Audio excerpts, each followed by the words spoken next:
বিশ্বের বিভিন্ন দেশ থেকে আনা ফুলের সমারোহে ডিসি পার্ককে সাজানো হয়েছে।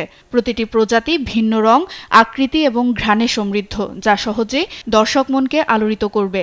উৎসব ঘিরে বসবে বাংলার ঐতিহ্যবাহী পিঠা, হস্তশিল্প এবং স্থানীয় খাবার সমৃদ্ধ গ্রামীণ মেলা। সেই সঙ্গে চলবে নাচ, গান ও সাংস্কৃতিক পরিবেশনা। ফুল ও জলাশয় মিলিয়ে পার্কটি একটি পূর্ণাঙ্গ ইকোসিস্টেমে পরিণত হয়েছে। প্রজাপতি, মৌমাছি, ফড়িং, পানকৌড়ি ও রঙিন মাছের উপস্থিতি প্রকৃতিকে করে তুলেছে আরও প্রাণবন্ত।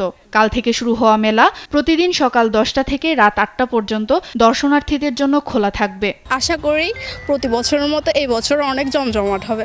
এবার উৎসবটা শুরু হবে, আমরা দেখতে এসেছি, আশা করি আপনারাও চলে আসবেন। সুন্দর ভিউ পাওয়া যায়, দেখতে পরিবেশ অনেক সুন্দর, এই যে ফুল টুল মিলে অনেক সুন্দর, একাকার সবকিছু মিলে।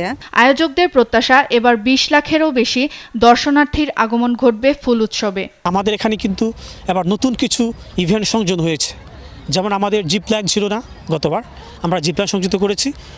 এছাড়াও আমাদের শিশুদের পর্যাপ্ত বিনোদনের জন্য আমাদের বিভিন্ন রাইড রয়েছে।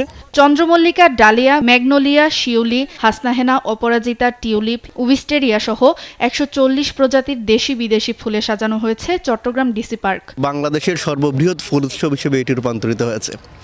আমরা এবার নিয়ে চতুর্থবারের মতো আমরা ফুল উৎসব করছি, জেলা প্রশাসন এটি আয়োজন করছে। গত বছর ছিল 136 প্রজাতির, এবছর আমরা 140 প্রজাতির লক্ষাধিক ফুল নিয়ে আমরা ফুল উৎসব আয়োজন করতে যাচ্ছি। প্রকৃতি, ফুল ও সংস্কৃতি সম্মিলনে এবারের ফুল উৎসব দর্শনার্থীদের জন্য হয়ে উঠবে স্মরণীয়, এমন প্রত্যাশা সংশ্লিষ্টদের। সুপ্রিয়া তৃষা, নিউজ ডেস্ক, দেশ টিভি।